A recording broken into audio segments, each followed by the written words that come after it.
나이가 들수록 먹는 약 수가 점점 늘어납니다.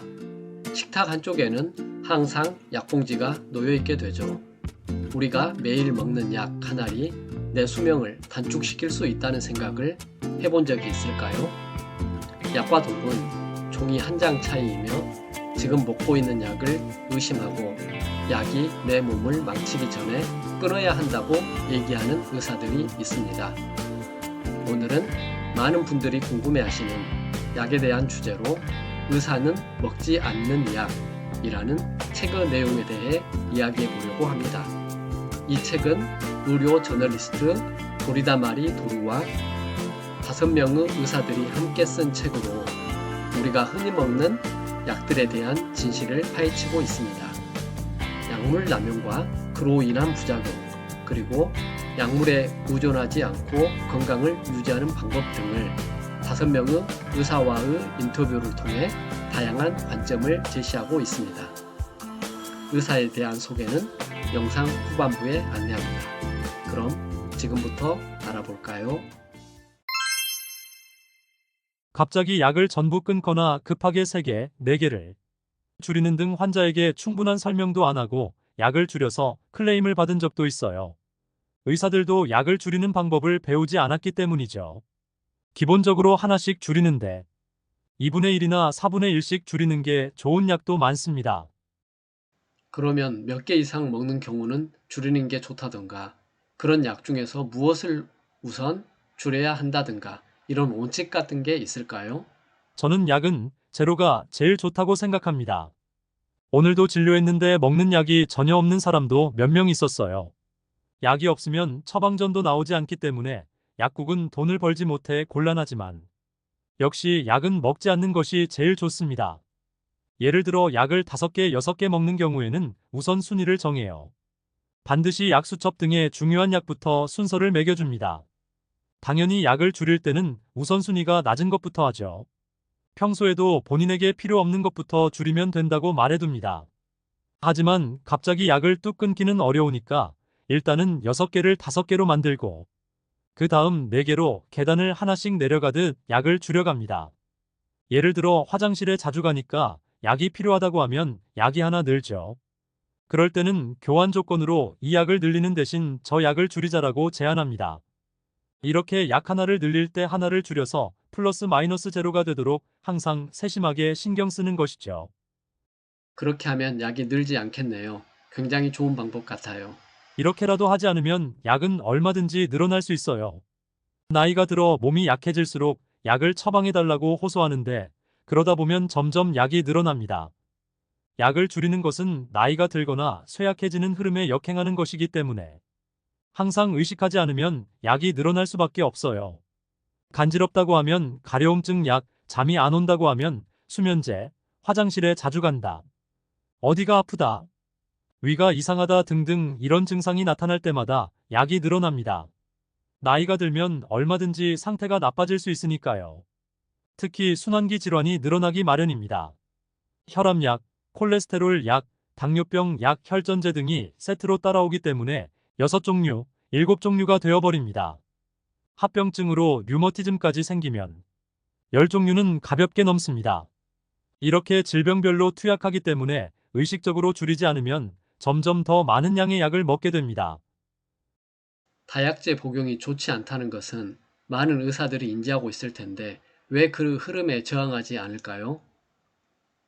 처음부터 환자에게 많은 약을 먹이려는 의사는 세상에 없을 거예요. 하지만 환자가 원하는 만큼 처방하다 보면 점차 늘어나게 마련입니다. 단순히 환자의 바람을 들어주는 것이 좋은 의료라고 믿는 순수한 의사도 적지 않습니다. 심지어 다약제의 복용이 나쁘다는 것을 모르는 의사도 많아요. 약은 적을수록 좋고 많을수록 좋지 않다는 단순한 원칙을 배울 기회가 없습니다. 환자도 어떤 약이 제일 중요하고 어떤 약의 중요도가 낮은지 대부분 모릅니다. 그런 것을 가르쳐 주는 의사도 거의 없을 거예요. 그런 우선순위를 선생님은 어떻게 매기시는지 궁금합니다. 생명과 직결되는 약이 당연히 가장 순위가 높습니다. 그러니까 생명과 직접적으로 관련이 없는 약의 우선순위는 자연스럽게 낮아집니다.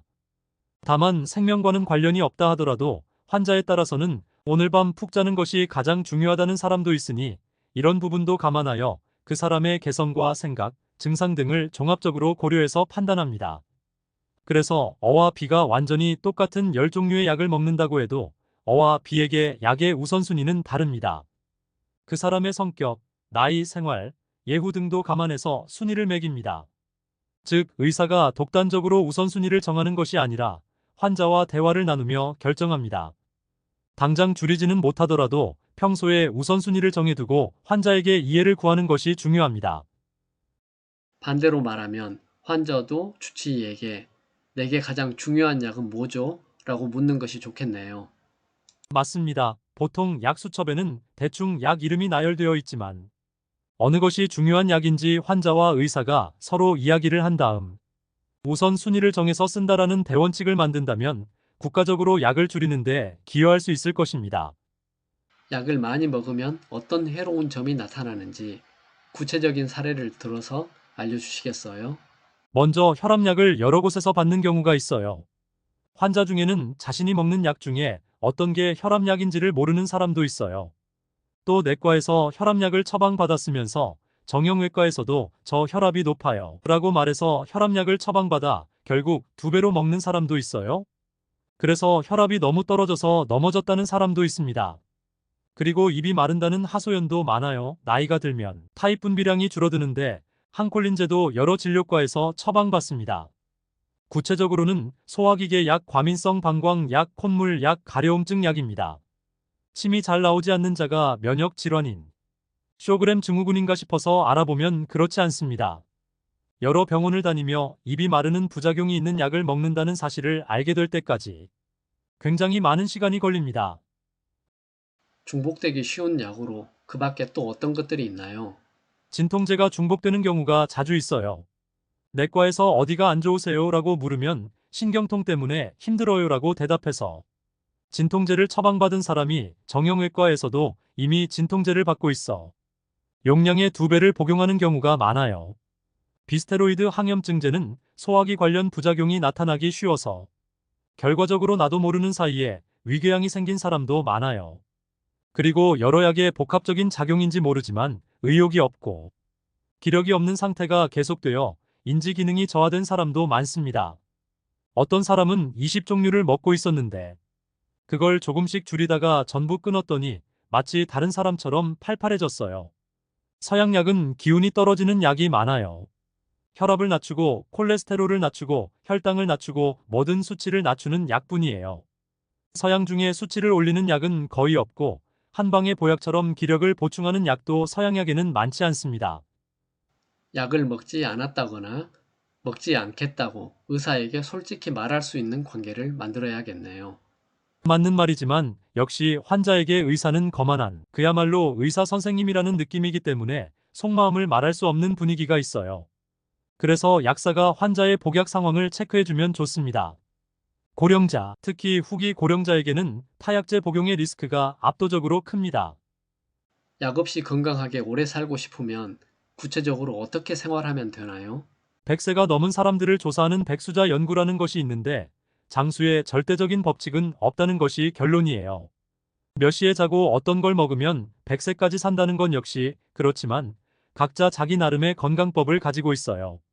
제 경험으로 말하자면 일정한 리듬으로 생활하는 사람이 많습니다.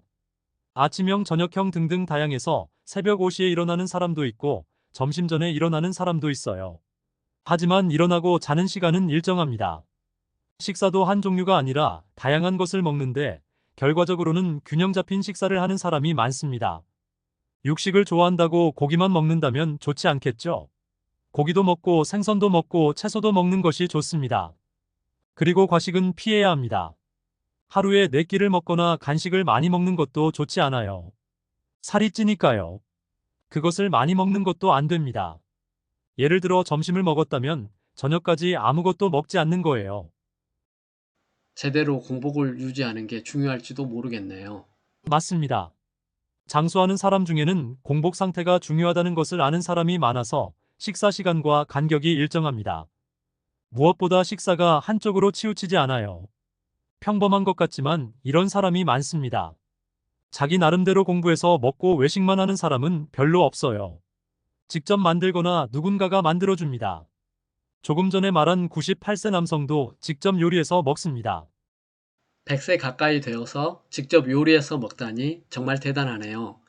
수면장애 전문의의 이야기를 들어보면 오늘 갈 곳과 오늘 할 일이라는 말이 자주 나옵니다. 그러니까 밖에 나가서 사람을 만나고 몸을 움직이면 적당히 피곤해져 밤에 잠을 잘 자고 수면 각성 리듬을 만들기 쉬워집니다. 누군가와 대화를 나누면 인지 기능도 유지할 수 있습니다. 이런 별것 없는 일상이야말로 정말 중요한 거예요.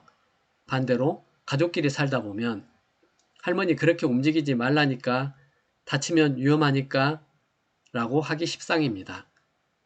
집에서도 일정한 역할이 있고 몸을 움직이는 편이 좋다고 들었어요.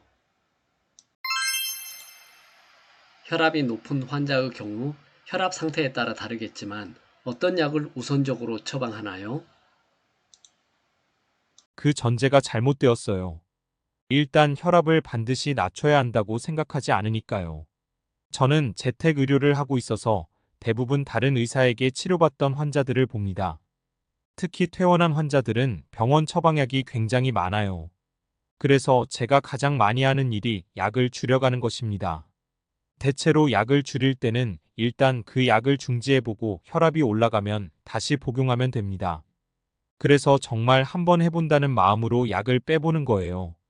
대부분 혈압이 변하지 않아서 그냥 그대로 끊게 됩니다. 약의 종류뿐 아니라 약의 양이 많거나 같은 질병으로 여러 종류의 약을 먹는 것도 문제라는 거네요. 그렇습니다. 다약제 복용입니다.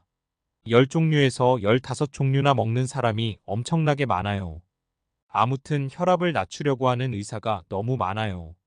혈압이 많이 떨어진 사람이나 적정 혈압을 유지하는 사람은 약을 줄여도 될 텐데 대부분 하지 않습니다. 일단 약을 먹기 시작하면 같은 약을 같은 양으로 몇 년 동안 계속 복용하는 사람이 많습니다. 혈압은 일반적으로 추워지면 올라가고 더워지면 내려갑니다. 계절뿐만 아니라 환자의 연령이나 컨디션에 따라서도 오르내리는데 약을 전혀 바꾸지 않고 60대에 처방받던 약을 80대가 되어서도 그대로 먹는다고 합니다. 90% 이상이 그럴 겁니다.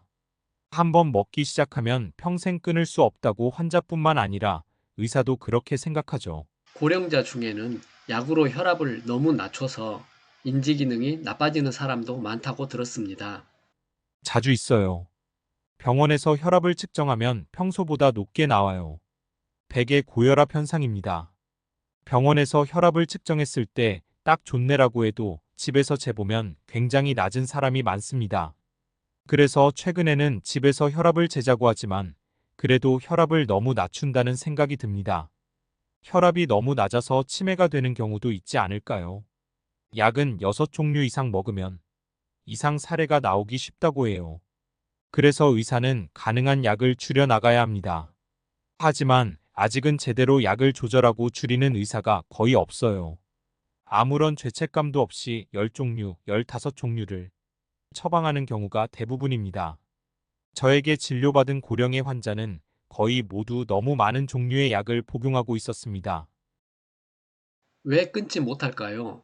다양한 이유를 생각해 볼 수 있을 것 같네요. 의사가 다약제 복용이 좋지 않다는 것을 모르는지, 그냥 아무 생각 없이 약을 처방하는 것인지, 아니면 환자가 여러 병원을 다니면서 약이 늘어난 걸까요? 전부 해당됩니다. 그 중에 가장 큰 문제는 의사들이 다약제 복용이 좋지 않다는 생각을 거의 하지 않는 거예요. 실제로 처방하는 입장에서는 이해되는 측면도 있습니다. 진료 가이드라인이란 게 있잖아요. 혈압, 콜레스테롤, 혈당은 각각의 기준치가 있고 그 이하를 목표로 해야 한다고 적혀 있으니 거기에 따르는 것이죠. 게다가 기준치를 달성하지 못하면 의사의 책임이라고 생각합니다. 이른바 방어 진료네요. 만일의 경우가 생기더라도 제대로 치료했다는 근거를 대려면 가이드라인에 따라 진단하고 치료해야겠죠. 그래요. 왜 기준치를 달성하지 못했지라는 지적을 받으면 변명하기 어렵죠. 그렇기 때문에 가이드라인을 무시하고 약을 줄여가는 것은 굉장히 용기가 필요한 일입니다. 환자의 인생까지 생각하면서 그 사람의 행복을 위해 혈압이 높은 상태를 허용하기가 쉽지 않아요. 의사로서 분명 각오가 필요한 행동입니다. 그렇게까지 각오한 의사가 없다는 뜻이죠. 지금은 최고 혈압, 수축기 혈압이 진찰실에서 잰 것을 기준으로 140까지 정상 범위이고 그 이상이 고혈압이라고 합니다. 하지만 가이드라인이 없던 예전에는 90 플러스 연령까지는 괜찮다고 했다더군요. 선생님께서는 80대 환자의 혈압이 170이거나 90대 환자의 혈압이 180으로 기준치를 초과하면 어떻게 판단하나요? 병원에서 혈압이 180이었다고 해도 실제로는 알 수 없습니다. 제대로 측정해보면 90대에 180까지 나오는 사람은 없습니다. 운동이나 밭일을 조금 한 후에 160 정도까지 올라가는 사람은 꽤 있지만 그런 사람도 안정을 취하면 130이나 높아도 140 정도입니다. 제 경험치일지도 모르지만 나이가 들면 자연스럽게 혈압이 떨어지는 사람들이 많아요. 그건 심장의 박출 능력이 떨어진다는 건가요? 그런 경우도 있겠네요. 보통 혈압이 내려가는 것은 좋다고 생각합니다. 그런데 심장 박출 능력이 떨어져서 혈압이 내려갔다면 좋다고 할 수 없겠죠. 왜 나이가 들면 혈압이 올라갈까요? 동맥 경화가 진행되면서 혈관은 탄력성이 떨어지는데 몸 구석구석까지 혈류를 전달하기 위해서는 그만큼 압력이 필요하기 때문이라고 하더군요. 그렇게 생각하면 억지로 혈압을 내려버렸을 때는 오히려 혈류가 구석구석까지 흐르지 않겠네요. 혈압이 오르거나 내려가는 것은 생체 조절 기능 때문이에요. 그 사람에게 가장 좋은 상태로 만들려고 몸이 혈압을 높이는 측면도 있어요. 일반적으로 고혈압인 사람에게는 염분을 줄이라고 하죠. 그런데 최근에는 혈압과 염분은 관계가 없다는 설도 있어요. 선생님은 어떻게 생각하세요? 의학계도 염분 제한과 관계없다로 양분되어 있어요. 다만 저는 의학적인 진위 여부는 크게 관심이 없고 그 사람이 좋아하면 먹어도 된다고 생각합니다. 예를 들어 오징어 젓갈을 정말 좋아하면 먹어도 상관없다는 건가요? 저는 한 번도 염분 제한 같은 걸 해본 적이 없어요. 그런 제한으로 스트레스를 받거나 인생의 즐거움이 줄어들면 오히려 그 사람의 건강에 안 좋다고 생각하시나요? 저는 그렇다고 생각합니다. 당뇨병 치료에도 적용되는 이야기인가요? 그렇습니다. 원칙적으로 저는 당뇨이니까 식사 제한을 해야 한다고 말하지 않아요. 가끔 하는 경우도 있지만요. 그러면 청량음료만 마시는 사람에게 끊으라고 하시나요? 그만 먹으라고는 못해요. 그런데 젊은 사람이라면 말하죠. 30대, 40대인 경우에는 혈당이 200, 300이나 되면 콜라만 마시면 좋지 않다라고 말하죠. 하지만 80대, 90대인 경우에는 혈당이 200, 300이라도 청량음료나 단팥빵을 먹어도 된다고 생각합니다. 약은 6종류 이상 먹으면 이상 사례가 나오기 쉽다고 해요. 그래서 의사는 가능한 약을 줄여 나가야 합니다. 하지만 아직은 제대로 약을 조절하고 줄이는 의사가 거의 없어요. 아무런 죄책감도 없이 10종류, 15종류를 처방하는 경우가 대부분입니다. 저에게 진료받은 고령의 환자는 거의 모두 너무 많은 종류의 약을 복용하고 있었습니다. 간단히 말하자면 코로나19라고 해도 감기이기 때문에 바이러스의 양이 많은 발병 후 3일 정도까지는 본인의 면역력을 확 올릴 수 있는 약을 사용하는 것이죠. 면역력을 높이는 약이라고 하면 한방을 말하는 건가요? 그것 역시 스테로이드예요. 하지만 그것도 대증요법입니다. 일단 열이 있으면 해열제를 처방합니다. 해열제도 의사에 따라 다양한 의견이 있어서 열을 내려버리면 면역 반응이 일어나지 않기 때문에 안 된다고 말하는 사람도 있고, 열을 숨겨버려서 증상을 알 수 없다고 지적하는 의사도 있어요. 그런데 저는 그렇게 생각하지 않고 열이 확 올라갈 때는 체력이 소모되기 때문에 역시 감염 초기에 대증요법으로 해열제를 먹어서 열이 나지 않는 방향으로 가는 게 맞다고 생각해요. 열이 내려도 진찰하면 좋아지는지 나빠지는지 바로 알 수 있고요. 체력이 소모되지 않도록 열을 내리는 편이 좋다는 건 특히 고령자에게 해당되는 말인가요? 맞습니다. 환자의 체력이 유지된다면 바이러스는 알아서 줄어듭니다. 초기에 그 사람이 얼마나 체력을 유지할 수 있는지가 중요해요. 고열이 나면 록소프로펜, 기침이 나면 체력이 소모되지 않도록 기침을 멈추는 약을 쓰죠. 처음에 대증요법으로 해보고 그 다음 날도 편해지지 않으면 빨리 스테로이드를 사용하는 것이 좋다고 생각합니다. 스테로이드를 사용하는 것은 꽤 강도 높은 치료라고 생각하는데 고령자나 기저질환이 있는 사람이 증상이 심각한 경우에는 특히 더 필요하다는 거네요. 단기간 사용하는 정도라면 스테로이드도 전혀 문제 없다고 생각합니다. 급성 염증을 억제해서 확실하게 증상이 완화되는 약이니까요. 백신 후유증으로 흉통, 호흡곤란, 권태감, 보행장애 같은 증상을 호소하는 사람들이 많았는데 그런 사람은 없었나요? 전신통과 권태감을 계속 느낀다는 사람이 있었습니다. 그리고 보행장애, 불면증, 부유감도 많아요. 집중되지 않아 수업을 들어도 머리에 들어오지 않고 주부라면 집안일이 불가능하고 평소처럼 일상생활을 할 수 없게 된 사람이 대부분입니다. 집중이 안 된다는 것은 브레인 포그 같은 걸까요? 집중력이 완전히 떨어졌다면서 왜 이렇게 됐는지 모르겠다고 하죠. 어지럽고 잠도 잘 못 잔다고요. 진료한 사람 중 절반 정도는 정신과에 가서 약을 처방받아 복용하면서 한층 더 심해졌어요. 이전부터 항정신병 약을 먹어왔던 것이 아니라 백신 접종 후에 생긴 증상 때문에 먹기 시작한 사람이 많나요? 그렇죠. 원래 정신과나 심료내과에 다니고 있었는데 백신 후유증이 생겼다고 외래로 온 사람도 몇 명 있었습니다. 제가 취재한 백신 후유증 환자들을 보면 처음에 큰 병원에서 검사 받았는데 웬만한 검사에서는 이상이 발견되지 않아 정신적인 문제로 보고 항우울제 등을 처방받은 사람들이 많았습니다. 지금까지 정신과 약을 먹지 않다가 백신을 맞은 후에 약을 먹게 된 사람은 그런 경우가 많아요. 의사로서는 정신을 안정시키기 위해 처방한 것 같은데 힘든 증상이 본질적으로 개선되지 않고 반대로 악영향을 끼치고 있어요. 약으로 기분이 안정되고 후유증도 사라졌다는 사람이 있을지는 모르겠지만 저는 본 적이 없어요. 의사를 찾기 전에 스스로 자신의 질병에 대해 생각해보고 심각한 상태가 아니라면 혼자 치료해보자는 태도를 갖는 것이 중요합니다. 쉽게 병원에 갈 수 없는 나라에 사는 사람들은 약에도 쉽게 접근할 수 없어요. 그런 지역에서는 일단 질병이나 치료에 대해 자신의 머리로 생각하는 사람들이 많습니다. 일본에서도 코로나19를 계기로 의료에서 멀어지는 상황이 일부 있었다고 생각됩니다. 코로나19 때문에 병원에 안 가게 되었는데 전혀 증상이 나빠지지 않았다. 라든가 의사나 치료 후 좋고 나쁨을 판단해야 한다는 사실을 깨달은 사람도 적지 않다고 생각합니다. 이런 분위기가 퍼지면 불필요한 의료를 줄일 수 있습니다.